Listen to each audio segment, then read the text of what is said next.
Hi guys, this topic is related to recurrent laryngeal nerve and superior laryngeal nerve. So most of the time this is a very confusing topic because इसमें पता नहीं चल रहा होता कि कहाँ कहाँ पे क्या क्या नर्व लग रही होती है and the examiner just tries to confuse us. तो इसके लिए हम लोग एक निमोनिक याद रख लेंगे दैट इज रुमाली आउट रिकरेंट laryngeal nerve के लिए RUMALIOWT रुमाली out. Now R stand for recurrent laryngeal nerve. ठीक है. U for united way stand. तो जिन मसल्स को रिकरेंट laryngeal nerve सप्लाई कर रही होती है after the paralysis they are the one which is the very first to be recovered and सबसे लास्ट में ये पैरालाइज होती है. तो इससे इस वर्ड से हम लोग रिमेंबर कर सकते हैं. M stand for mixed nerve. Mixed में it is having both sensory plus motor component. जो आपका सेंसरी कंपोनेंट है वो कहाँ सप्लाई कर रहा है, वो आपका below the level of vocal cord supply कर रहा है. वेराज जो मोटर कंपोनेंट है इसका, right, it is supplying RUMA for all except cricothyroid. Right, तो सारी मसल को सप्लाई कर रहा है एक्सेप्ट क्रिकोथायरॉइड. अब क्रिकोथायरॉइड को अगर आप हटा दो इसका मतलब ये है कि सारे के सारे AB doctors plus AD doctors आपके सप्लाई हो जाएंगे.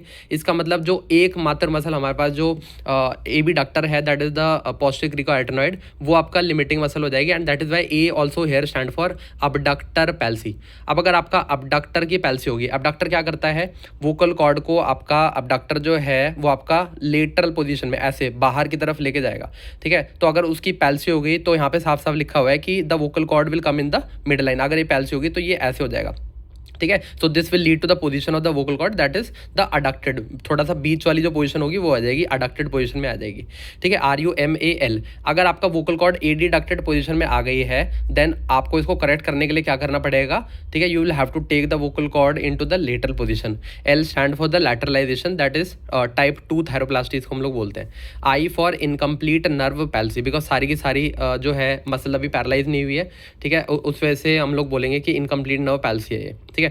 O for overall most common जो आपका इंसिडेंस ऑफ इंजरी होती है it is more common with recurrent laryngeal nerve than that of the superior laryngeal nerve. ठीक है, and there is more chance on the left side as compared to that of the right side because हमें पता है because of the longer course in the neck on the left side the left recurrent laryngeal nerve because of the left side पे आपका जो ductus arteriosus का आपका remnant रह जाता है उसकी वजह से long course आपका होता है उसके neck में.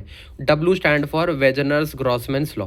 ठीक है, that is telling you about the paramedian position and T here is nothing. अब जो superior laryngeal nerve है ना, the superior laryngeal nerve is having two component. एक तो है internal component और एक external component. अभी जो internal component है इसका this is the one which is the pure sensory component. ठीक है, तो ये जैसे हम लोग बोलेंगे ना प्योर सेंसरी पार्ट है सुपीरियर laryngeal nerve का. दिस इज सप्लाइंग वेयर, जैसे हम लोग पता है recurrent laryngeal nerve is supplying below the vocal cord. ये आपका सप्लाई कर रही है above the level of vocal cord. उसके अलावा since this is the pure sensory component this is the safety nerve of the लैरिंग्स as well. ठीक है, उसके अलावा this is supplying the posterior most part of the tongue जो कि आपका fourth arch से आपका आ रहा होता है. ठीक है, this part is being supplied by the superior laryngeal nerve itself, the internal component of the superior laryngeal nerve. ठीक है, और उसके बाद अगर हम देखें सेंसरी कंपोनेंट के बाद there is a pure motor component which is given the name as external branch of the superior laryngeal nerve. Examiner इसी में मोस्ट ऑफ द टाइम फंसा देता है. दो ऑप्शन यहाँ पे क्रिएट होते हैं कि भाई सुपीरियर laryngeal nerve का इंटरनल कंपोनेंट है या फिर एक्सटर्नल कंपोनेंट है, उसके ऊपर पूछना चालू कर देता है. ठीक है, this external component is the pure motor component. अगर आप ई को अगर आप घुमा दोगे तो ये आप ऐसे घुमा दोगे तो वो आपका M बन जाएगा, M फॉर मोटर कंपोनेंट.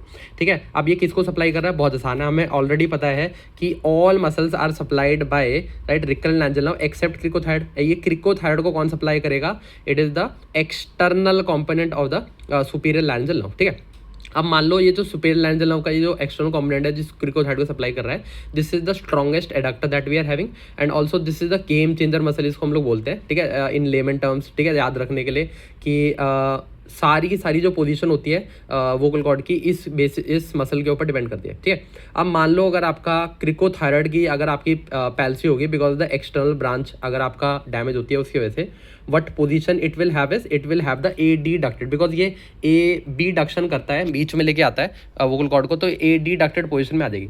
अगर वोकल कॉर्ड AB डक्टेड पोजीशन में आ गई है तो उसको करेक्ट करने के लिए आपको क्या करना पड़ेगा, will have to do medialisation. Yes, that is written here. ठीक है, यहाँ पे लैटरलाइजेशन था, यहाँ उल्टा कर दो, मीडियलाइजेशन है, दैट इज टाइप 1 थायरोप्लास्टी. ठीक है, अब यहाँ पे हम लोग बोलते हैं recurrent laryngeal nerve is incomplete nerve palsy.